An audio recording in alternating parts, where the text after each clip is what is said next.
Professor Ehrlich, what do you have to say about the planned building on Azrieli complex?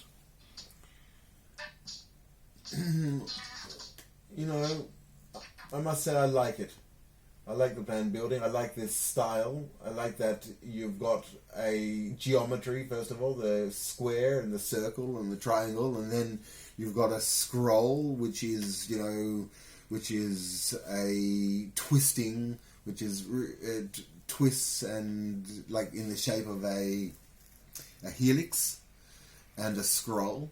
So it's got really all the shapes of the universe, and I like it. And I like that it goes up there, and there's a garden sort of surrounding, and it almost looks like it can photosynthesize. So, I like the design. It's well done. I hope that this standard can be applied more regularly to other places. In Tel Aviv, maybe we can have 100 times these towers, and then a lot of thought given to how they're constructed inside the communities that they hold within them. You've been around the world. You've seen cities like those you're talking about? I've seen the great cities of the world, yes, in Shanghai, in Beijing, and in Guangzhou, in Shenzhen, in Hong Kong, and those 10, 15, 20 million people populations. This city, Tel Aviv, has got a population of a few 100,000, 600,000, and it services maybe a million or 1.5 million people coming in and out, possibly on a weekly basis. But it doesn't compare at all. So we really have the luxury to use the knowledge which was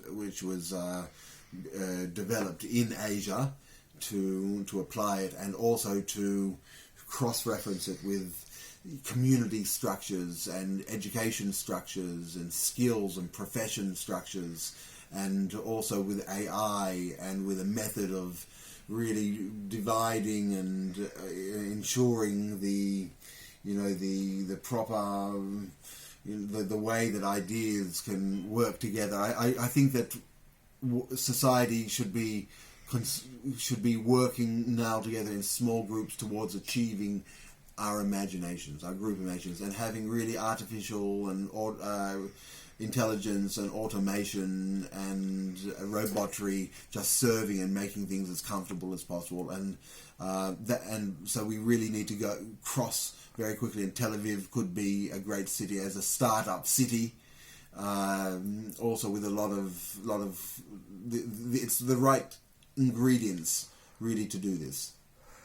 So what is your personal vision? How would you improve the city? Well, again, it's not how I would improve it. I would choose to empower the many different thought schools in the arena, and that they would think about how they would do it, and not only that, but empower them, empower their students, empower their influences over people, and empower the discussion among them, and also empower instruments and people developing instruments that help each other.